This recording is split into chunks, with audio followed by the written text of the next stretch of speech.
Stepstone presenting Vira, truly independent AI homes, 0% no other charges. போரூருக்கே இது புதுசு. at Kattupakkam Porur.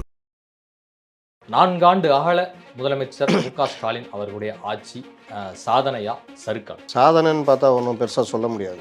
ஸ்டாலின்ற மனிதர் நல்லது செய்வார், ரொம்ப எளிமையான மனிதர், உணர்ச்சி வயப்பட்டவர் அப்படின்னு எதிர்பார்த்த இடத்துல அவர் ஒரு குறிப்பிட்ட சிலரால் அவர் ஒரு இரும்பு திரை போல் அவங்க மட்டுமே இதை ஆப்ரேட் பண்ணுற ஒரு ஏற்பாடு நடக்குது. ஒரு மாநகராட்சி கூட்டத்தில் கோரம் கூட இருக்குமா அப்படின்ற அளவுக்கு தான் ஒவ்வொரு கூட்டமும் நடக்குது. 200 பேரில் ஒரு 60 பேர் கலந்துக்கிட்டால் பெரிய விஷயமா இருக்குது மாநகராட்சி மன்ற கூட்டங்கள். அப்புறம் எதுக்கு உங்களுக்கு தேர்ந்தெடுத்தாங்க?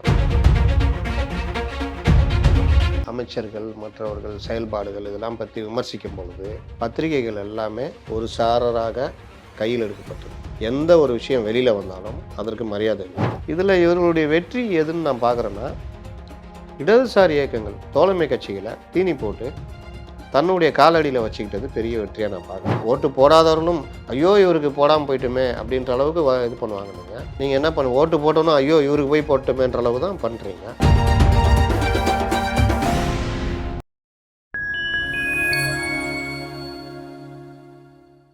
நான் உங்கள் சங்கீத் மோகன். நம்ம சிறப்பு நிகழ்ச்சிகள் நம்மோடு இணைந்திருக்கிறார் மதிப்பிற்குரிய மூத்த பத்திரிகையாளர் திரு அப்துல் முத்தலிப் அவர்கள். வணக்கம் சார். வணக்கம். எப்படி சார்? நல்லா இருக்கேன். 4 ஆண்டு அகல முதலமைச்சர் மு.க. ஸ்டாலின் அவர்களுடைய ஆட்சி சாதனையா சறுக்கா? சாதனைன்னு பார்த்தா ஒன்றும் பெருசாக சொல்ல முடியாது. ஏன்னா அவ்வளோ எதிர்பார்ப்பு. இந்த ஆட்சி போன ஆட்சி ஏகப்பட்ட ஊழல் முறைகேடுகள் பொதுப்பணித்துறையில் பல்வேறு துறைகளில் சொல்லும் பொழுது பால்வளத்துறை அதுன்னு சொல்லும் பொழுது இவர்கள் வந்தால் ஒரு சிறப்பான இதை கொடுப்பாங்க. 10 ஆண்டுகள் ஆட்சியில் இல்லை. அதிலும் கலைஞர் மறைவுக்கு பிறகு ஸ்டாலின் வராரு. ஸ்டாலின் ஓரளவுக்கு பெரிய அளவுக்கு பண்ணுவார். ரொம்ப இலக்கிய மனது படைத்தவர். பயங்கர எதிர்பார்ப்பு. மற்ற அரசியல்வாதி மாதிரி அவர் கிடையாது அப்படின்ற மாதிரிலாம் சொன்னாங்க. அவர் உள்ளாட்சித்துறை அமைச்சராக 2006 இருந்தப்போ துணை முதல்வராக இருந்தப்போ நல்லா சிறப்பாக செயல்பட்டார் அப்படின்னு. ஆனால் அப்புறம் தான் தெரிஞ்சது அவருக்கு பின்னாடி அசோக்வர்தன் செட்டின்னு ஒரு ஐஏஎஸ் அதிகாரி மிக சிறப்பாக ஒரு தூணாக இருந்து செயல்பட்டார்னு. அந்த அசோக்வர்தன் செட்டியே கிட்ட சேர்க்காமல் வச்சுருந்தாங்க. இந்த 2021 அவர் போயிட்டார். அப்போ வேரஸ் கொடுத்துட்டு போயிட்டார் 2013. இந்த ஆட்சி வந்தோன்னே அவரை மறுபடியும் கூப்பிட்டு ஆலோசகராக போடுவாங்க அப்படிலாம் எதிர்பார்த்தாங்க. கூப்பிடவும் இல்லை. அவருடைய சிஷியர்களே அவரை ஒதுக்கி வச்சு உள்ளே விடாமல் பார்த்துக்கிட்டாங்க. இப்போ தான் அவரை கூப்பிட்டு இந்த மாநில உரிமைகள் என்ன சொல்லுவேன்னா உறவுகள் சார்ந்த ஒரு விஷயம் மாநில சுயாட்சிக்கான ஒரு டீம் போட்டிருக்காங்களா, காக்கும் போராட்டம், அதில் அவரை கூப்பிட்டு போட்டு வச்சுருக்காங்க. அப்போ அப்படிப்பட்ட அசோக்வர்தன் செட்டியுடைய அந்த செயல்பாடுனால ஒரு மிகப்பெரிய நல்ல ஒரு இது சென்னையில் பாலம் கட்டினது, இன்னும் பல விஷயங்கள் சொல்லலாம். அப்போது அப்படிப்பட்ட ஸ்டாலின் முதல்வராக வந்தால் நல்லாயிருக்கும் அப்படின்னு. இவரும் அந்த டைமில் அந்த தேர்தல் பிரச்சாரங்களில் பல இதில் பார்த்திங்கன்னா அவருடைய பேச்செலாம் அவ்வளோ வீராவேசமாக இருந்தது. 2019 முன்னாடி செந்தில் பாலாஜி அவர் கண்டித்த விஷயங்கள்லாம் பார்த்திங்கன்னா வேறு லெவலில் இருக்கும். எதிர்கட்சியாக இவர் நான் அது பண்ணுவேன் இதை பண்ணுவேன்னாரு. காவல்துறையாக இருக்கட்டும், சாத்தான்குளமாக இருக்கட்டும், தூத்துக்குடி துப்பாக்கி சூடு சம்பவமாக இருக்கட்டும், இவர் முன்னணியில் நின்றார். பல விஷயங்களை இவர் பேசினார். அப்போ இவர் பேசுகிறதெல்லாம் வச்சு பார்க்கும்போது இவர் நல்ல காவல்துறை முதல்வராக இருப்பார்னு எதிர்பார்த்தோம். அதே மாதிரி இந்த மருத்துவர்கள் போராட்டமாகட்டும், இந்த செவிலியர்கள் போராட்டமாகட்டும், போக்குவரத்து ஊழியர்கள் போராட்டமாகட்டும், எதுவாக இருந்தாலும் இவர் போய் முன்னாடி நின்று போராட்டத்தை முடி வச்சுட்டு நான் வந்தால் அவங்களுக்கு செஞ்சு தரேன் அப்படின்னாரு. எல்லாத்துக்கும் மேலே ஒரு பெரிய ஜனநாயகம் இருந்தது கட்சிக்குள்ளே. எப்படிப்பட்ட ஜனநாயகம்னா 10 ஆண்டு திமுக ஆட்சியை எதிர்த்து போராடி கொண்டிருந்த சமூக ஆர்வலர்கள், சமூக செயற்பாட்டாளர்கள், ஆர்டி ஆக்டிவிஸ்ட்டு, இந்த நீர்வளம், இந்த மாதிரி மக்களுக்கான பிரச்சனைகளை போராடி இருந்தவங்கலாம் இவங்க அவ்வளோ லிங்க் வச்சுருந்தாங்க. அப்போது எல்லாருமே எப்படி எதிர்பார்த்தாங்கன்னா, இவ்வளோ ஃப்ரெண்ட்லியாக நம்ம கூட இருக்காங்களே. இப்போது மணல் கொள்ளைன்னு வச்சுக்கோங்க, இவங்க பேசுகிறது அந்த சம்மந்தமாக அந்த அறப்போர் இயக்கம், ஜி சுந்தரராஜனுடைய அந்த மாதிரி இதெல்லாம் இவங்க ரொம்ப இலகுவாக அவங்களோட இணைஞ்சி அவங்களுடைய விஷயங்களை கேட்டு அதற்கு எதிராக அதுக்கு ஆதரவாக போராட்டம் நடத்தி அந்த மாதிரிலாம் பண்ணும்பொழுது பரவாயில்லையே, இயற்கை மேலே இவங்களுக்கு இவ்வளோ ஆர்வம் இருக்குது அப்படின்னு ஒரு பக்கம். இன்னொரு பக்கம் ஆசிரியர்கள் போராடும் பொழுது ஆசிரியர்களுக்கான பிரச்சனைகள்லாம் கேட்டு பேசுறது, அவங்கள வர வச்சு ஆதரவு சொல்கிறதெல்லாம் பார்க்கும்போது அந்த மாதிரி அரசு ஊழியர்கள் பிரச்சனை. எல்லாத்துக்கும் மேலே அரசு ஊழியர்களுக்கு பழைய ஓய்வூதிய திட்டம்ன்றது நீண்ட கால கோரிக்கை. அப்போ அந்த கோரிக்கையை வந்து ரொம்ப பரிவாக கேட்டு நாங்கள் வந்தால் கண்டிப்பாக பழைய ஓய்வு திட்டத்தை கொண்டு வருவோம் அப்படின்னது. கொரோனா நேரத்தில் பாடுபட்ட மகத்தான பணியாற்றிய அந்த மருத்துவர்கள், செவிலியர்கள் அப்போ அப்பாயின்மெண்ட்லாம் பண்ணாங்க. அவங்கள வந்து என்ன சொன்னாங்கன்னா, கொரோனாவுக்கு பிறகு உங்களுக்கு வந்து உங்களை பர்மனெண்ட் ஆக்கிறது மற்ற விஷயங்கள்லாம் பண்ணுவோம். அந்த டைமில் இவங்க போய் அவங்கள்ட்ட பேசுனது, அவங்க நடத்தின போராட்டத்துக்கு ஆதரவாக அவங்க உண்ணாவிரதம் இருக்காங்கன்னா எல்லாம் படுத்து கிடப்பாங்க, இவரும் போய் படுத்துக்கிட்டு பேசுறது, நான் ஆட்சி வந்தோன்னே மாறுதல் அப்படின்றது, நான் வந்தால் அவங்க நல்லா பண்ணி தருவேன்னு பேசுனது. போக்குவரத்து தொழிலாளர்கள் ஓய்வு பெற்ற பணப்பல பயன்கள் எதுவுமே கிடைக்கல. இந்த கவர்மெண்ட் மேலே அவ்வளோ பெரிய பிரச்சனை தான் வந்துச்சு. கோர்ட்டு வரைக்குமே அந்த பிரச்சனை போச்சு. அப்போது இவர் போய் இன்னும் 100 நாளில் நம்ம ஆட்சி வந்துடும், நீங்கள் உங்கள் போராட்டத்தை வாபஸ் வாங்க, நாங்கள் வந்தால் உங்களுக்கு அவ்வளோ பண்ணி தருவோம் அப்படின்னு. அப்போ தோமுசா தொழிற்சங்கம் நமக்கு பக்கபலமாக நிற்கிது, வருங்கால முதல்வரே நமக்காக பேசுகிறாரு அப்படிலாம் பார்க்க ஆரம்பித்தாங்க. அப்புறம் குழந்தைகள் மற்ற எல்லா விஷயத்துலையுமே பார்க்கும்பொழுது இது இல்லாமல் சேனல்கள் எல்லாம் பேட்டிலாம் கொடுத்தாரு. அப்போ கொடுக்கும்பொழுது உங்கள் குடும்பத்திலேருந்து அரசியலுக்கு யாராவது வருவாங்கன்னா, என் குடும்பத்திலேருந்து யாரும் அரசியல் வரமாட்டாங்க, அந்த மாதிரியான இதை நான் பண்ண மாட்டேன், எந்த காலத்தில் நான் பண்ண மாட்டேன்னு பையனும் வரமாட்டார், மருமகனும் வரமாட்டாருன்னு சொன்னார். அதற்கு பிறகு தேர்தல் நெருக்கத்தில் தேர்தல் அறிக்கையை தயாரிக்கிறதுல எல்லாரையும் கூப்பிட்டு எல்லாருடைய கருத்தையும் கேட்டுக்கிட்டாங்க. அதுக்கு ஒரு அறிக்கை தயாரிப்பு குழு, கனிமொழி, டிஆர் பாலு எல்லாம் இருந்தாங்க. அவங்க வந்து எல்லா தரப்பு மக்கள்கிட்டையும், சமூக ஆர்வலர்கள், கல்வியாளர்கள், சமூக செயற்பாட்டாளர்கள், ஆர்டி ஆக்டிவிஸ்ட்டு, பத்திரிகையாளர்கள் எல்லார்கிட்டையும் கருத்தை கேட்டு ஒரு அழகான 536 வாக்குறுதிகள் அடங்கிய ஒரு தேர்தல் அறிக்கையை உருவாக்கினாங்க.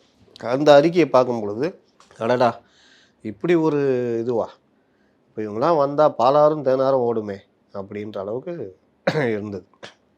சென்னையை பற்றி இவருடைய பார்வையும் வேறு மாதிரி இருந்தது. அப்போ இதெல்லாம் நம்ம பார்க்கும் பொழுது இந்த அரசு வந்தால் வேறு லெவலில் இருக்கும் அப்படின்னு. அரசு தேர்தல் வரும்பொழுது கடுமையான கொரோனா செகண்ட் வேவ் இருந்தது. வந்த உடனே அது வரும்பொழுதே பார்த்திங்கன்னா நம்ம இவரெல்லாம் உயிரிழந்தார். ஜே அன்பழகன் ஆனால் முன்னணியில் இருந்து செயல்பட்டாங்க. சரி. ஆனால் திராவிட கட்சிகள்கிட்ட பாராட்ட வேண்டிய விஷயம் என்னென்னா, மற்றவங்களாம் ஓடி ஒழிஞ்சாங்க. திராவிட கட்சிகள் ரெண்டுமே கொரோனாவில் முன்னணியில் இருந்தாங்க. மக்களோட மக்களாக உதவி பண்ணுறது, இந்த மாதிரி விஷயங்கள்லாம். அதில் ஸ்டாலின் பண்ண உதவிகள், திமுக பண்ணதெல்லாம் பார்த்திங்கன்னா பெரிய அளவில் ரீச் ஆச்சு. அதில் தான் ஜே அன்பழகன் கொரோனா பாதிக்கப்பட்டு உயிரிழந்தார். இதெல்லாம் வச்சு பார்த்து அந்த டைமில் தான் ஆட்சிக்கு வராங்க.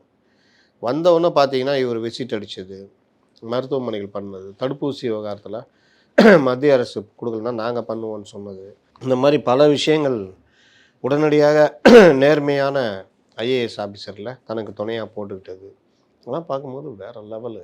நேர்மையான ஆஃபீஸர்கள் ஓகே, ஆனால் அந்த நேர்மையான ஆஃபீஸர்கள் இவரே கையில் எடுத்துக்கிட்ட பிறகு எல்லாமே தலைகீழாக மாறிப்போச்சு. நேர்மை மட்டும் தகுதின்னு நினச்சோன்னா அது தவறு அப்படின்னு எல்லாருமே அப்புறமா உணர ஆரம்பித்தாங்க, அமைச்சர்கள் உட்பட. அப்போது ஸ்டாலின்ற மனிதர் நல்லது செய்வார், ரொம்ப எளிமையான மனிதர், உணர்ச்சி வயப்பட்டவர் அப்படின்னு எதிர்பார்த்த இடத்துல அவர் ஒரு குறிப்பிட்ட சிலரால் அவர் வந்து ஒரு இரும்பு திரை போல் அவங்க மட்டுமே இதை ஆப்ரேட் பண்ணுற ஒரு ஏற்பாடு நடக்குது அப்படின்றப்போ அதோடைய விளைவு ரொம்ப இதாச்சு. அது உடனே தெரியல. வந்தோடனே பிடிஆரை வந்து நிதி அமைச்சராக போட்டாங்க. அவர் பல விஷயங்கள் நல்ல இதெல்லாம் பண்ணார். நிதி சுமையை கட்டுப்படுத்தி பற்றாக்குறை கூட குறைச்சார். ஆனால் கொஞ்ச நாளில் பொருளாதார நிபுணர்கள் 5 பேர் கொண்ட குழுவை கூட்டு வந்தார். அந்த நிபுணர்கள் அவருடைய ஒவ்வொரு மணி நேரமும் கோடிக்கணக்கில் சம்பாதிக்கிறவங்க. இன்றைக்கி இங்கே இருப்பாங்க, இன்னொரு நாள் ஐரோப்பாவில் இருப்பாங்க, இன்னொரு நாள் ஆப்பிரிக்காவில் இருப்பாங்க. அவங்களுடைய நேரன்றது அவ்வளோ முக்கியம். அவங்களாம் இந்தியா கூப்பிட்டா கூட வரமாட்டாங்க. அவ்வளோ பெரிய பொருளாதார நிபுணர்கள், நோபல் பரிசு பெற்றவர்கள். அவங்களெல்லாம் இவர் கொண்டு வந்தார். யார்? நம்ம பிடிஆர் கொண்டு வந்தார். பிடிஆருக்காக தான் வந்தாங்க. உட்பட. ஆமாம். அப்போ அவங்கள பார்க்கும் பொழுது நமக்கே என்ன தோணுச்சுன்னா, மிகப்பெரிய ஒரு பொருளாதார இதோட நம்ம மாநிலம் நகரப்போகுது, அருமையான ஒரு டீமுக்கு தான் நம்ம வாக்களிச்சிருக்கோம் அப்படின்னு எல்லாருமே நினச்சாங்க. திருப்புகழ் தலைமையில் சென்னையை சீரமைக்கிறதுக்காக ஒரு கமிட்டி போட்டாங்க. திருப்புகழ் வந்து இறை அன்புடைய சகோதரர், குஜராத் கேடர், பிரதமர் கூட இருந்தவர். அவர் தலைமையில் ஒரு குழு போட்டு அவங்க ஆய்வெல்லாம் பண்ணி சென்னையை எப்படி விரிவடைய வைக்கலான்னு கொடுத்தாங்க. 2021 வெள்ளம் வருது, மழை பெஞ்சு ஊரெல்லாம் வெள்ளம்.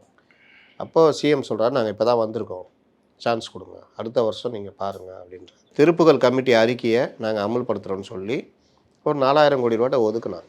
சென்னை மாநகராட்சியை சீர்படுத்தணும். 2022-23 பார்த்தீங்கன்னா 23 கடுமையான இது சென்னை பாதிக்கப்பட்டது. டிசம்பர் சென்னையில் ஒரு இதுவும் பண்ணலை. 4000 கோடி செலவு பண்ணிட்டோன்னு ஒருத்தர் சொல்லுவார், 3500 கோடி செலவு பண்ண ஒருத்தர் சொல்லுவார், ஒருத்தர் 2000 கோடி பண்ணிட்டோம், இன்னும் கொஞ்சம் தான் பண்ண வேண்டியது, ஒருத்தர் 95% முடிஞ்சிச்சு, இன்னும் 5%ன்னுவார், ஒருத்தர் 99% முடிஞ்சிச்சுன்னுவார், ஒருத்தர் 75% முடிஞ்சிச்சு, இன்னும் 25%ன்னுவார். இப்படியே ஓடிச்சு. மாநகராட்சி தேர்தலையும் இவங்க பெருவெற்றி பெற்றாங்க. அதில் ஒரு மேயர்னு பட்டியலுன்னா ப்ளஸ் பெண் கோட்டா, அந்த அடிப்படையில் மேயர் பிரியான்னு கொண்டு வந்து உட்கார வச்சாங்க. ஒரு பெண், ஒரு பட்டியலின பெண் வர்றதில் நமக்கு எந்த ஆட்சேபனையும் இல்லை. ஆனால் தகுதியானவங்களா அப்படின்னு பார்த்தீங்கன்னா நீங்கள் எல்லா இடத்துலையும் அவங்க பேசக்கூட வராது. அவங்களுக்கு எல்லாவற்றிலும் அமைச்சர் சேகர் பாபு இல்லை வேறு யாராவது பேசிக்கிட்டு இருப்பாங்க. அவங்க நடத்தின விதமும் பார்த்திங்கன்னா இதுவாக இருக்கும். இப்போ அவங்க வாயை திறந்து ஏன் இவங்களால அவங்க பேச விடாமல் வச்சுருந்தாங்கன்றது இப்போ தான் தெரியுது. வாயை திறந்தோடனே ப்ளீச்சிங் பண்ணி பான்ஸ் பவுடரா போடுவாங்கன்னு குழந்தை வாயை திறந்தோன்னே அப்பா எப்போ சாவன்னு கேட்குமே, அந்த மாதிரி வாயை திறந்தோன்னே வம்பில் தூட்டு போயிட்டாங்க. இது ஒரு பெரிய ட்ரால் மெட்டீரியலாக மாறிக்கிட்டு இருக்குது. அதை பற்றியே முதலமைச்சருக்கு பார்வைக்கு போகாது. முதலமைச்சர் பார்வைக்கு போவான்ற தைரியம் தான் இவங்க கண்டபடி பேசுறது. என்னைக்காவது இடிச்சிட்டு நிற்கும் போது முதல்வருக்கு தெரியும், ஒரு மாநகராட்சி கூட்டத்தில் கோரம் கூட இருக்குமா அப்படின்ற அளவுக்கு தான் ஒவ்வொரு கூட்டமும் நடக்குது. 200 பேரில் ஒரு 60 பேர் கலந்துக்கிட்டால் பெரிய விஷயமா இருக்குது மாநகராட்சி மன்ற கூட்டங்கள். அப்புறம் எதுக்கு உங்களை தேர்ந்தெடுத்தாங்க? கவுன்சிலர்ஸ். அப்போ இந்த கோபம் கூட இந்த விஷயம் கிட்டத்தட்ட சட்டமன்றத்துக்கான 230 200 பெரிய அரங்கமாக இருக்கு. ஆனால் மேயரே பல தடவை கேட்டுக்கிட்டோம், எந்த கவுன்சிலரும் வரதில்லை. இப்போ சமீபத்தில் நடந்த கவுன்சில் கூட்டத்தில் கூட ஒரு 60 பேர் நம்ம கலந்துக்கிட்டாங்கன்னு கேள்விப்பட்டேன். அப்போது மேயரையும் மதிக்கிறதில்லை, முதல்வர் மேலேயும் பயம் இல்லை. இந்த விஷயம் பத்திரிகைகளும் பெருசாக பண்ணுறதில்ல. ஏன்னா பெரும்பாலும் ஆதரவு ஊடகங்களாக மாறி போயிட்டாங்க. இப்போ நாங்களாம் கார்பரேஷன் பார்த்தப்போ விட்டு பண்ணிவிடுவோம், விட்டு கலட்டிடுவோம், என்னென்ன பிரச்சனை நடக்குதுன்னு எழுதுவோம். அதே தான் பொழப்பாக இருக்கும். நான் வேலை செஞ்ச நிறுவனத்தில் நான் அகென்ஸ்டாகவே யோசிச்சுட்டு தான் போய் தான் எடுத்து தான் எழுதுவேன். ஆனால் அதே நிறுவனத்தில் இன்னொருத்தர் ஆதரவாக எழுதிட்டு இருப்பார். நான் வந்துட்டேன் இப்போது. அப்போ ஆதரவாக தானே போய்கிட்டு இருக்கோம். அந்த மாதிரி மனநிலையில் தான் நிருபர்களையும் இருப்பாங்க. அப்போ இது எது நுணுக்கமாக பார்க்கணும். மாநகராட்சி கவுன்சில் கூட்டத்தில் 200 பேர், ஒவ்வொரு வார்டு உறுப்பினரும் அவங்க வார்டுக்கு பொறுப்பு. மாநகராட்சி மன்ற கூட்டம் மாசு ஒரு நடக்குது. அந்த ஒரு நாள் கூட உங்களால் வர முடியலன்னா அப்படி என்ன நீங்கள் பெருசாக அவங்க வார்டில் போய் ஒர்க் பண்ணுறீங்க? அன்னைக்கு தானே நீங்கள் எதாவது கேட்க முடியும். அப்போ அது கூட வரலை. அப்போ அந்த வார்டு மக்களை பற்றி நீங்கள் என்ன, நீங்கள் அவங்களுக்கு என்ன இருக்குது பாருங்கள் அந்த இதை. அப்போ இந்த மாதிரி விஷயங்கள் பத்திரிகையில் போய் அது நோட்டாக போட்டு முதலமைச்சருக்கு போய் இவங்களெல்லாம் கூப்பிட்டு திட்டுற அளவுக்குலாம் இன்றைக்கி ஆட்சி இல்லை. இன்னொரு பக்கம் நீங்கள் கோயம்புத்தூர், திருநெல்வேலி, புதுக்கோட்டை, மற்ற மாவட்டங்கள்லாம் பார்த்தீங்கன்னா மேயருக்கு எதிராகவே நம்பிக்கையில்லா தீர்மானத்தை கவுன்சிலரில் கொண்டு வராங்க. அவங்கள கூப்பிட்டு வெளியில் கொண்டு வந்ததை பார்த்தோம். கோவையில் வந்து மாற்றினாங்க, கல்பனா வந்து மாற்றினாங்க. அவங்கள கூப்பிட்டு கண்டிக்கிறது கூட முதலமைச்சர் கட்சி தலைவருக்கு தைரியம் இல்லை. இதுதானே அர்த்தம். அவங்க வந்து நம்பிக்கையில்லா தீர்மானம் கொண்டு வந்தோன்னே ஒழுங்காக போய் ஓட்டு போடணும். நீ தான் நம்பிக்கையில்லா தீர்மானம் வந்தால் இப்போ நான் சொல்கிறேன், அந்த மேயருக்கு தான் நீ ஓட்டு போடணும் அப்படின்னு சொல்கிறது கூட கட்சி தலைமைக்கு தைரியம் இல்லை. இவங்கள ஒரு வண்டியில் ஏற்றி சுற்றுலா கூட்டு போய் கோரம் இல்லாமல் ஆக்குறாங்க அந்த கூட்டத்தை. காஞ்சிபுரத்தில் கூட நடந்துச்சு, நெல்லையில் சொல்கிறேன். கோரம் இல்லாமல் ஆக்கி அதுக்கப்புறம் அதன் மூலிமா நம்பிக்கையில்லா தீர்மானம் தோற்கடிக்கப்படுது. இப்படி தான் இவர்களுடைய நிலைமை. அப்போது இப்படி வராரு. வந்தோடனே கொரோனாவை நல்லா சிறப்பாக கையாளுறாங்க. நீங்கள் கேட்ட சிறப்பான விஷயம்னா, பாராட்டத்தக்க விஷயம் என்னென்னா, கொரோனாவை இவர்கள் கையாண்டது. ஏன்னா ஆட்சிக்கு வந்த உடனே ரொம்ப கரெக்டாக இருந்தாங்க, எல்லோரும் அவங்க வேலையை பார்க்கணுன்னு. அதனால் கொரோனா சிறப்பாக கையாளப்பட்டது. அதன் மூலியமாக தமிழகம் ஒரு பெரிய இதிலேருந்து மீண்டது. அதற்கு பிறகு ஒவ்வொரு விஷயத்துலையும் பார்த்தா அமைச்சர்கள் மற்றவர்கள் செயல்பாடுகள் இதெல்லாம் பற்றி விமர்சிக்கும் பொழுது பத்திரிகைகள் எல்லாமே ஒரு சாரராக கையில் எடுக்கப்பட்டது. எந்த ஒரு விஷயம் வெளியில் வந்தாலும் அதற்கு மரியாதை இல்லை. பத்திரிகைகள் சில எழுதி பார்த்துச்சு, சில பேர் கொண்டு வந்து பார்த்தாங்க. ஆனால் இது எல்லாமே முதல்வர் கவனத்துக்கு போல், முதல்வரை நடவடிக்கை எடுக்க மாட்டான்னு தெரிஞ்சோன்னா அதுக்கு வேல்யூவே இல்லாமல் போச்சு. புரியுதா? அப்போ இந்த மாதிரி இன்னும் சிலர் மேலே கடுமையாக அவங்க மேலே பாஞ்சாங்க. எழுதுனவங்க மேலே, பேசினவங்க மேலே பாயிற ஏற்பாடெலாம் நடந்தது. இன்னொன்று, கட்சிக்குள்ளேயே ஒரு டீமை உருவாக்கி அதுக்கு கூலிக்கு ஆள் எடுத்து எழுதுகிறவர்களை பற்றி தப்பாக எழுதுறது, தப்பாக பேச வைக்கிறது, சமூக ஊடகங்களை கையில் எடுத்துக்கிட்டு அவங்களுக்கு தீனி போட்டு அவர்கள் மூலிமா மற்றவர்களை திட்ட வைக்கிறது, இந்த ஏற்பாடெல்லாம் நடந்தது. அதனால் ஒரு சாரர் இவங்களுக்கு எதிராக விமர்சனம் வைக்கிறது கூட பயந்து போய் ஒதுங்குற கண்டிஷன்லாம் நடந்தது. இது இப்படியே போகுது. அந்த நேரத்தில் தான் திமுக ஃபைல்ஸ் ஒன்றுன்னு அண்ணாமலை கொண்டு வர்றார். கொண்டு வந்தோடனே அது பெருசாக வெடிக்குது. அதை ஒட்டி ரெய்டு மற்ற விஷயங்கள் எல்லாம் போகுது. அந்த நேரத்தில் தான் இவர் பேசுனதா ஒரு ஆடியோ வருது, பிடிஆர் பேசுனதா. அந்த ஆடியோ உண்மையாக பொய்யா தெரியாது, இவர் மறுத்தார். ஆனால் அதோடைய விஷயங்கள் பெருசாக வைரல் ஆச்சு. வைரல் ஆனவுடனே அவரை தூக்கி இலாகா மாற்றி ஐடிக்கு போட்டாங்க. சம்மந்தம் இல்லாமல் ஒருத்தரை நிதி அமைச்சராக்குனாங்க. நிதி ஆளுமை செய்கிறவரை தூக்கி போட்டுட்டு சம்மந்தம் இல்லாத ஒருத்தரை நிதி அமைச்சராக்குனாங்க. அதனுடைய விளைவு ஒவ்வொரு விஷயத்துலையுமே நம்ம வந்து இதாகி 75 ஆண்டுகளாக 3 லட்சம் கோடி கடன், இந்த 4 வருஷத்தில் 5 லட்சம் கோடி, அதாவது 1.5 லட்சம் கோடி எனக்கு என்னென்னு வாங்கி 5 லட்சம் கோடி, 5 லட்சம் கோடி இல்லை 9 லட்சம் கோடி ஆக்கிட்டாங்க, 4.5 லட்சம் கோடி. சரி, இவங்க வர்றாங்களே, இவங்க அவருடைய தேர்தல் அறிக்கையில் பல விஷயங்கள் சொல்லியிருக்காங்களே, எல்லாருமே சேர்ந்து எழுதுனது தானே, நம்ம இதை சொன்னோம், அவங்கவுங்க கொடுங்க அதெல்லாம் அறிக்கையில் சேர்த்துக்கிறோன்னு சொன்னோம் அடிப்படையில் பலரும் கொடுத்தாங்களேன்னு. இதில் இவர்களுடைய வெற்றி எதுன்னு நான் பார்க்குறேன்னா, இடதுசாரி இயக்கங்கள் தோழமை கட்சிகளை தீனி போட்டு தன்னுடைய காலடியில் வச்சுக்கிட்டது பெரிய வெற்றியாக நான் பார்க்குறேன். பொதுவாக இந்த மாதிரி விஷயங்களில் கல்வி, பொதுநலன் சார்ந்த விஷயங்கள் இதிலெல்லாம் வந்து இடதுசாரிகள் வெளியில் வந்து பேச ஆரம்பிச்சிருவாங்க. சாம்சங் தொழிலாளர்கள் போராட்டம், அப்புறமேல வந்து பார்த்தீங்கன்னா பண்ருட்டி பக்கத்தில் இந்த முந்திரி தோப்பை வந்து தொழிற்சாலைக்காக கையகப்படுத்தக்கூடிய போராட்டம், இன்னும் பல போராட்டங்களை வந்து இது கம்யூனிஸ்டுகள் முன்னாடி தானே செஞ்சாங்க. போக்குவரத்து ஊழியர்கள் போராட்டம்லாம் 4 வருஷத்துக்கு நீங்கள் 2 சொல்லிக்கிறீங்க. அந்த 2லேயும் சொல்லுவாங்களே, 2 கிணறு வெட்ட போனேன், ஒரு கிணறு பால், ஒரு கிணறுல தண்ணியே இல்லை, இப்படி சொல்லுவாங்களே. அந்த மாதிரி சாம்சங்கில் என்ன சாதிச்சாங்க?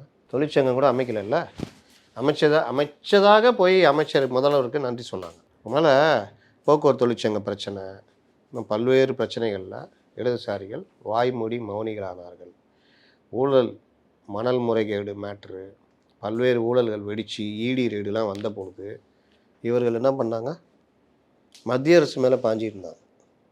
அவங்க பண்ணுவாங்கயா, நீ இன்னும் ஈடியை கொண்டு வந்து இங்கே நுழைக்கிற, ஈடியை வச்சுட்டு நீ இந்த மாதிரி பண்ணுற, இப்படி இந்த பார்வை தானே இருந்தது. மக்கள் பிரச்சனைக்கு போராட்டம் நடத்த மாட்டாங்க. கவர்னர் ஏதாவது சொல்லிட்டாருன்னா உடனே மறுநாள் சைதாப்பேட்டையில் எல்லாம் கூட்டிடுவாங்க. அதுக்கு திமுக வராது, இவர்கள் தோழமை கட்சியெல்லாம் கூட்டிடுவாங்க. அதுலேயும் அந்த போர்வால் அப்படி முழங்குவார். மக்கள் பிரச்சனைக்காக மதிமுக ஏதாவது போராட்டம் நடத்தியதா உங்களுக்கு ஏதாவது சொல்ல முடியுமா? விசிகான்னு ஒரு கட்சி அப்பப்போ அத்துமீறுவார்கள், அப்பப்போ அடங்க மறுத்து அடங்கி விடுவார்கள். ஒரு நாள் சாதி ஆணவ கொலைகளெல்லாம் தடுக்கணும்னு சொல்லி தனி சட்டம் போடணும்னு சொல்லி போராட்டம் நடத்திருக்காங்க. ஒரு வார்த்தையில் முதல்வர் முடிச்சு விட்டு போனார். அதெல்லாம் பண்ண முடியாதுன்ட்டார். மத்திய அரசு தான் அதெல்லாம் பண்ணணுன்ட்டார். என்ன பண்ணாங்க இவங்க? போராட்டம் நடந்துக்கிட்டு தானே இருக்குது, இன்னை வரைக்கும் நடந்துகிட்ருக்கு. தோழமை கட்சிகளை தன்னுடைய கைப்பாவைகளாக மாற்றியதில் பெரிய வெற்றி இவர்களுக்கு.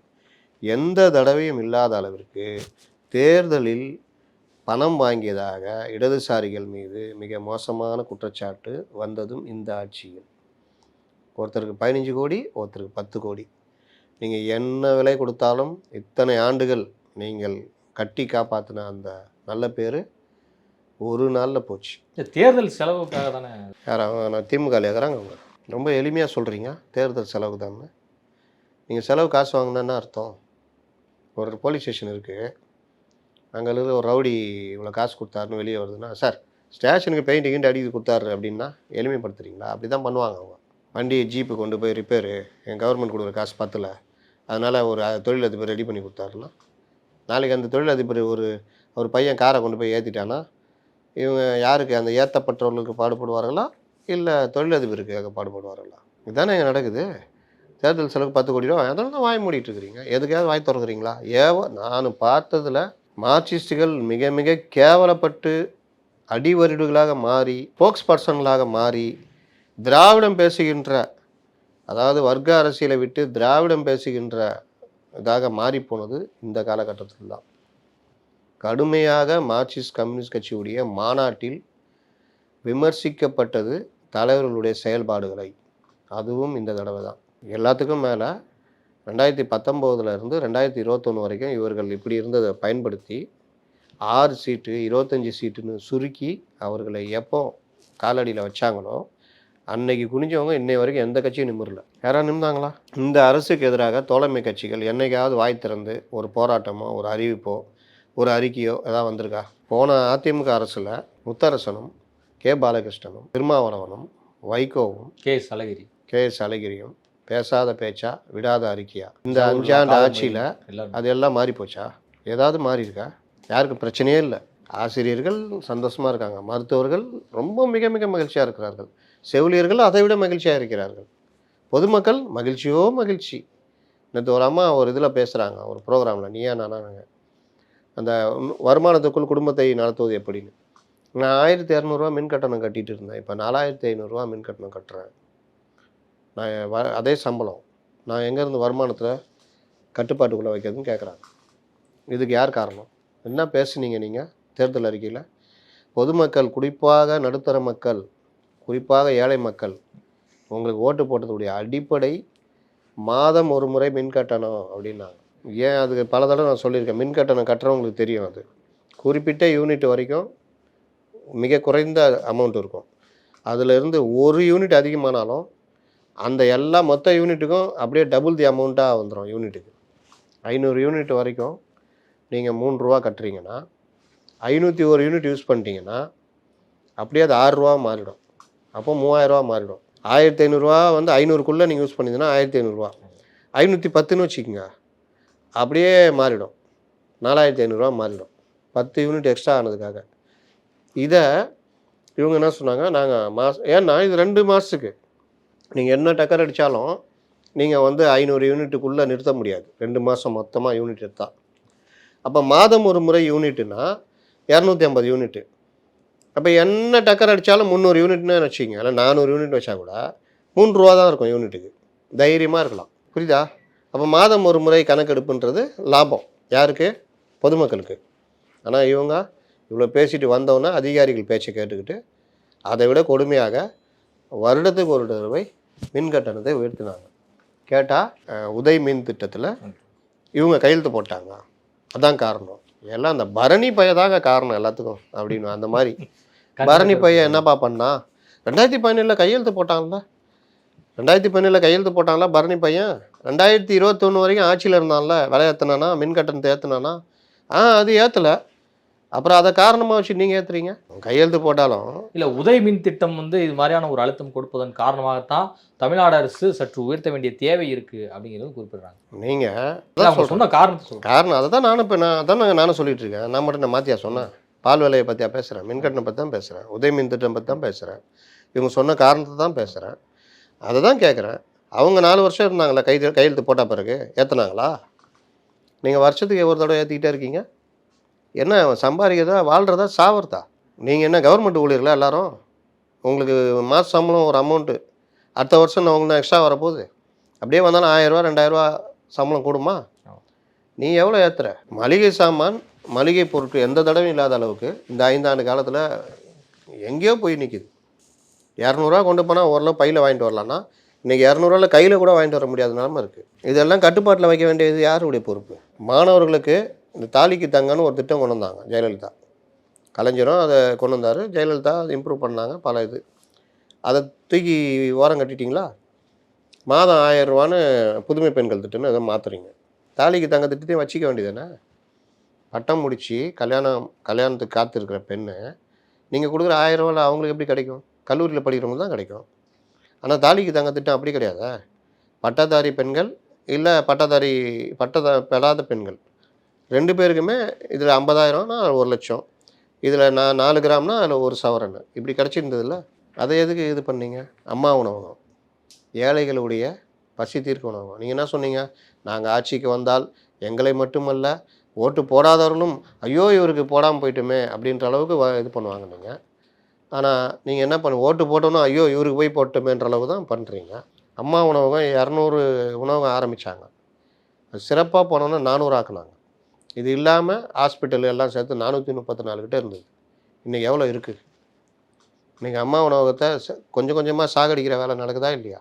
இதை இப்போ போராட்டம் அறிவிச்சிருக்காங்க ஏடிஎம்கே. அப்போது அம்மா உணவகன்றது யாருக்குங்க?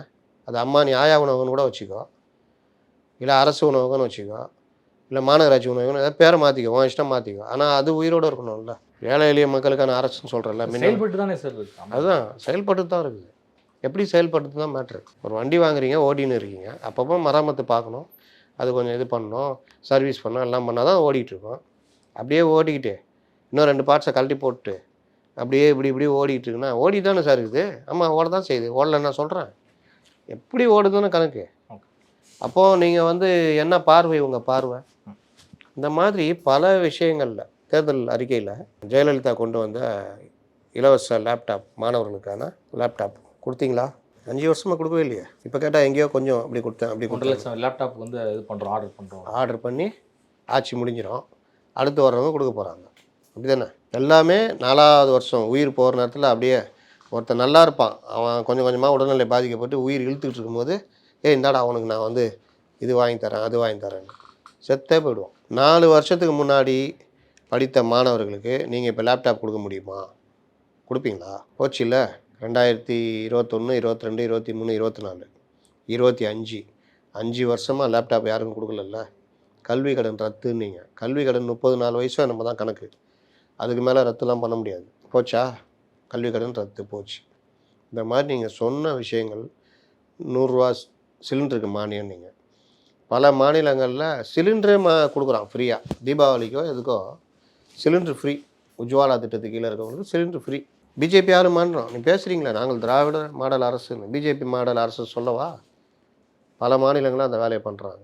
ஏன் யோகி ஆதித்யநாத் தான் பண்ணுறாரு. இங்கே நீங்கள் 100 ரூபா குறைக்கணும் கூட குறைக்கல. அதுக்கப்புறம் பெட்ரோல் டீசலுக்கான விலை குறைக்கிறேன், நீங்கள் 3 ரூபா குறைக்கிறேன். நீங்கள் வந்தோடனே முதல் கையெழுத்து போட்டிங்க, பாலுக்கு 2 ரூபா இதை குறைச்சி போட்டிங்க.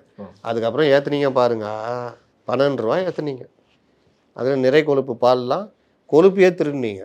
9%லேருந்து 8%, 7.5% ஆகிட்டு அதுக்கு ஒரு புது காரணம்லாம் சொன்னீங்க. ஜனங்களுக்கு கொழுப்பு ஜாஸ்தி ஆகிடுது, அது ஒன்று. இப்போ வந்திருக்காரு உலகத்திலேயே செயலின்மைக்காக நீக்கப்பட்ட அமைச்சர் மீண்டும் அதே துறைக்கு வர்றதெல்லாம் இங்கே தான் பார்க்கலாம்.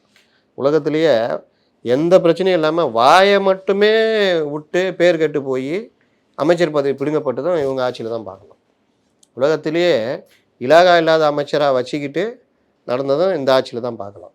உலகத்திலேயே 1000 பிரச்சனை இருந்தாலும் இவர் தான் எனக்கு அமைச்சராக இருக்கணும்னு இருந்து உச்சநீதிமன்றம் கண்டித்து இதுவா அதுவா எது வேணும்னா ரைட்டுங்க நான் ஃபீல்டிங்காக எடுத்துக்கிறேன், போலிங் வேணாங்கன்ட்டு போகிற கதையாக அமைச்சர் பதவி போச்சு. ஜாமீன் முக்கியங்க அப்படின்னு. இந்த மாதிரி சிறப்புகளுக்கெல்லாம் கொஞ்சம் கூட இவர்கள் அதை பற்றி கவலைப்படல. அதற்கு பதிலாக வெளியில் இருந்த ஆட்களை விட்டு நல்லா திராவிட மாடல் அதுன்னு. இவரோட இன்னொரு சாதனை என்னென்னா ஃபோட்டோஷூட். எந்த ஒரு விஷயம் இருந்தாலும் அதுக்கு ஒரு இப்போ கூட லேட்டஸ்ட்டாக அது மாநில சுயாட்சி நாயகரா என்ன பண்ணீங்க? மாநில சுயாட்சிக்கு என்ன பண்ணீங்க? கவர்னர் கூட சண்டை போட்டிங்க, மத்திய அரசோட சண்டை. ஒரு நல்ல கவர்மெண்ட்டு அவங்களோட அப்படியே இணைஞ்சி போய் காரியம் சாதிக்க பார்ப்பாங்க. ஆனால் உங்களுக்கு என்ன பிரச்சனைனா, இப்போ நான் பேசினேன்னே இவ்வளோ பிரச்சனையும் ஜனங்களுக்கு ஞாபகம் வந்துடக்கூடாது. அதுக்கு பதிலாக அதை பார்த்து அவன் பண்ணுறான், அதை பார் இவன், இதை பார் மோடி, இதை பார் இது பண்ணுறாங்க, இதை பார் அதை பண்ணுறாங்கன்னு இந்த எதிர்ப்பு மனநிலையே மக்களை வச்சுருந்தா நம்ம கூட இருக்கிறது தெரியாதுல்ல. அங்கே பாடுறான்ட்டு இங்கே 2 பாக்கெட் எடுத்துக்கிறது திரும்பி பார்த்தா தானே தெரியும். அப்போ இந்த மனநிலையாக வச்சுக்கிட்டு மாநில சுயாட்சி, கச்சத்தீவு கொடுத்தது நீங்கள் தானே. மாநில சுயாட்சி, கச்சத்தீவு, டீலிமிட்டேஷனு, மொழி திணிப்பு, இந்தி மொழி திணிப்புலாம் யாரும் செல்ஃபே எடுக்கலை. அப்போ இந்த மாதிரி விஷயங்கள் இதில் தான் இவருடைய வெற்றி இருக்குது. மாதத்துக்கு ஒரு கூட்டம் மீனை போடுவார் அவர். யார் தலைவர் இருக்கும்போது 2006-11 பாசத்தலைவனுக்கு பாராட்டுலாம் போட்டு நடத்திட்டு இருப்பார். ரைட் லெஃப்ட்டில் ரஜினி கமலை உட்கார வச்சுக்கிட்டு நடிகைகளை ஆட விட்டுக்கிட்டு பார்த்துக்கிட்டு, இல்லாட்டி யாராவது உலகட பாண்டிகள் மேடையில் புகழ்ந்து பேசுறதை பார்த்துக்கிட்டு ஜனங்க பார்த்து எரிச்சலானாங்க. என்னடா இது இப்படின்னு. வரலன்னு இவங்க 2 பேரும் சொல்ல முடியாது, ரஜினியும் கமலும். இப்படி பல கூட்டங்கள் நடந்தது. இப்போ அதே மாதிரி இது பாசத்தலைவனு பதிலாக இப்படி பாராட்டு விழா, அந்த கூட்டத்தில் இவரே முழங்குறாரு. இவரே என்ன பண்ணுறாரு, ஆளுநரை திமுக மேடைப்பாய்ச்சாளர் ரேஞ்சுக்கு முதலமைச்சரை பேச வைக்கிறாங்க. நீ இன்னும் யார், நீ போஸ்ட்மேனு, தபால்மேன், ரப்பர் ஸ்டாம்ப்பு அப்படி இப்படின்னு. இது வந்து முதலமைச்சர் பேசலாமா? வேறு யாராக பேசினா பரவாயில்ல. அந்த லெவலில் தான் போய்கிட்டு இருக்குது. நீதிமன்ற தீர்ப்புகளில் அதிகமாக குட்டு வாங்கின மாநிலம்னு பார்த்தா தமிழ்நாடு தான். ஒவ்வொரு விஷயத்துக்கு, அதெல்லாம் கவர்மெண்ட் விஷயத்துக்கு இல்லை. இப்போ பழைய இதெல்லாம் பார்த்தீங்கன்னா ஜெயலலிதாலாம் காவிரி பிரச்சனைக்கு இல்லை வேறு ஏதாவது முல்லை பெரியார் பிரச்சனைக்கு இப்படி கோர்ட்டு போவாங்க. இங்கே அதெல்லாம் கிடையாது. சிபிஐ விசாரணைக்கு நீதிமன்றம் தீர்ப்பு கொடுத்தா அதை எதிர்த்து கோர்ட்டுக்கு போகிறது, ஒரு அதிகாரிக்கு எதிராக தீர்ப்பு கொடுத்தா அதை எதிர்த்து கோர்ட்டுக்கு போகிறது, அமைச்சருக்கு எதிராக தீர்ப்புனா அதை எதிர்த்து கோர்ட்டுக்கு போகிறது, இப்படி தான் போனாங்களே தவிர டாஸ்மார்க் ரைடா அதை எடுத்து ரைடே தப்பு வரவே கூடாது. நீ எப்படி வரலாம்? என்கிட்ட சொல்லிட்டு வரணும்ல. நீ இத்தனாந்தேதி காலைல வரேன், டிஃபனுக்கு பண்ணலாம் வாங்கி வை, காப்பி டீலாம் போச்சு, நாங்கள் வந்து சாப்பிட்டு ரைடு போவோம், அப்படி சொல்லிட்டுல வரணும். நீ ஏன் இஷ்டத்துக்கு ரைடு வர்ற? இந்த லெவலில் தான் மனுவே போட்டாங்க. நீதிபதிகளை பார்த்து என்னங்க இது இப்படி இருக்குது மனு, உங்களை கேட்டு தான் வரணுன்றீங்க, என்ன காமெடியாக இருக்க, அந்த இதெல்லாம் தூக்குங்கன்னு அப்புறம் தூக்கிட்டு போட்டாங்க வேறு மனு. அப்போ இந்த மாதிரி நீதிமன்றங்களால் அதிகம் குட்டு வாங்கிய அரசு இந்த அரசு தான். திமுகவினுடைய 4 ஆண்டு கால ஆட்சிக்கு உங்களுடைய மதிப்பீடு என்ன? பாஸ் மார்க் கிடையாது, ஃபெயில் மார்க் தான். நானும் நீங்கள் நேற்று சொன்னதுலேருந்து ரொம்ப தேடி தேடி பார்த்தேன். உண்மையிலேயே அங்கே பண்ணாங்க, பாலம் கட்டினாங்க பெரிய அளவில். திமுக ஆட்சினா யோ லஞ்ச ஊழலாம் இருக்குயா, ஆனால் வேலை நடக்கும்யா, பில்டிங் கட்டுவாங்க பாலம்லாம் கட்டுவாங்கய்யா அப்படின்னு முன்ன சொல்லுவாங்க. இந்த தடவை அந்த மாதிரி பாலமே அடிச்சுட்டு போன திருவண்ணாமலையில் குஜராத்தை பாரு அதை பாருன்னு இவங்க கிண்டல் பண்ணிட்டு இருக்காங்க. இங்கே பாலமே அடிச்சுட்டு போகுது. 16 கோடியில் கட்டப்பட்ட பாலம். கொஞ்சம் கூட கவலைப்படல அதை பற்றி யாருமே. அதை பற்றி எந்த பத்திரிகையும் பெருசாக அதை பற்றி பேசலை, எழுதலை, விவாதம் பண்ணல. சார் திருவண்ணாமலையில் அந்த வெள்ளம் வந்தப்போ எல்லாருமே பேசணுமே. என்ன பேசுனீங்க? சமூக ஊடகங்கள் பேசுறதா நான் கேட்குறேன். மெயின் ஸ்ட்ரீம் மீடியாக்கள் சொல்கிறேன். சமூக ஊடகங்கள் பேசுறதெல்லாம் போய் சேராது. ஏன்னா இங்கே எல்லாரும் என்ன அவங்க இஷ்டத்துக்கு என்ன வேணால் பேசுவாங்க. அதனால் பார்க்குறவங்க அவங்க விருப்பப்பட்டதை பார்த்துட்டு போவாங்க. நான் கேட்குறது பாலத்தினுடைய அந்த தண்ணியை தாங்கும் அளவிற்கு 2-3 மடங்கு அதிகமாக வந்தது காரணமாக தான் இது மாதிரி. ஆமாம். அப்போ கல்லணைலாம் அது கல்லணை மன்னராட்சி காலத்தில் கட்டினது இன்னை வரைக்கும் அப்படியே நிற்கிது. அது எப்படி? முல்லை பெரியார் நிற்கிது, அதெல்லாம் எப்படி? அப்போ பாலம் கட்டுறதுன்னா தண்ணி தாங்குற அளவுக்கு கட்டல, அதனால் போயிடுச்சுன்னு எடுத்துக்கலாமா? எந்த இது நடத்தாலும் குஜராத்தை கிண்டல் அடிக்கிறீங்க. ஏன் 100, 50, 150 வருஷம் முன்னாடி கட்டினதெல்லாம் இருக்குது. 400, 500, 800 வருஷம் முன்னாடி கட்டினதெல்லாம் இருக்குது. நேற்று கட்டினது உழுந்துட்டு தான் கேட்டால் அதுக்கு ஒரு காரணம் சொல்லுவாங்களா? நீங்கள் அந்த காரணத்தை தூக்கிட்டு வந்து சொல்கிறீங்க. இவ்வளோ ஃபோர்ஸ் தண்ணி ஃபோர்ஸ் தாங்கிறதுக்கு தான் பாலம் கட்டுறது. பாலம் கட்டுமா அதுதானுங்க அதிகாரிகள் இருக்காங்க. ஏன் பல பாலம் இல்லையா? நான் கேட்குறேன். சுனாமியே தாங்குச்சிங்க இங்கே இருக்கிற பாலம், இந்த மவுண்ட் ரோட்டில் இந்த இதில் பீச்சில் இருக்க பாலம், நேப்பியர் பாலம் சுனாமியே தாங்குச்சிங்க. அவ்வளோ பெரிய இது எவ்வளோ ஃபோர்ஸாக வந்துச்சு உள்ள. பல பாலங்கள் கூவமாற்றில் இருக்க பல பாலங்கள் தாங்கி இன்னும் பல வருஷம் இருக்குது. திருநெல்வேலியில் தனியார் ஒருத்தர் சுதந்திர போராட்ட வீரர் தான் சொந்த செலவில் கட்டின பாலம் 150 ஆண்டுகள் 110 ஆண்டுகளை கடந்து இன்னும் அப்படியே இருக்குது. அங்கே தாமிரபரணி ஆற்று மேலே இருக்கிற பாலம் வேணால் இப்போவும் போய் செக் பண்ணி பார்த்துக்கணும். அப்போ அதெல்லாம் அவங்களாம் என்ன நேர்மையாக கட்டினாங்க. இதுதான். அப்போ இந்த பாலம் அடிச்சுட்டு போனது இந்த மாதிரி விஷயங்கள் பற்றி கவலையே படலை. ஆற்று மணல் எடுக்கிறது, மணல் முறைகேடு எவ்வளோ பெரிய பிரச்சனை, இடி ரைடு. அப்போல்லாம் பார்த்தீங்கன்னா அந்த தோழமை கட்சிகள்லாம் ஐயோ எப்பா எவனா பார்த்து எதாவது கேட்ட போகிறான் நம்மள்கிட்ட, நம்ம எதாவது வாய் விட்டு தலைவர் கோச்சிக்கு போகிறான்ற மாதிரி பயந்து பயந்து ஓடினாங்க. மார்க்சிஸ்டுகள் எங்கே போனாங்க? நேர்மையின் சிகரங்கள். இயற்கை வள கொள்ளாது தானே. இதே இதுதான் அதிமுகவில் நடந்தது. அதிமுக ஆட்சியில் அன்னைக்கு என்னென்ன பேச்சு பேசினாங்க. இவரும் உங்களுக்கு கண்டிப்பாக சார்.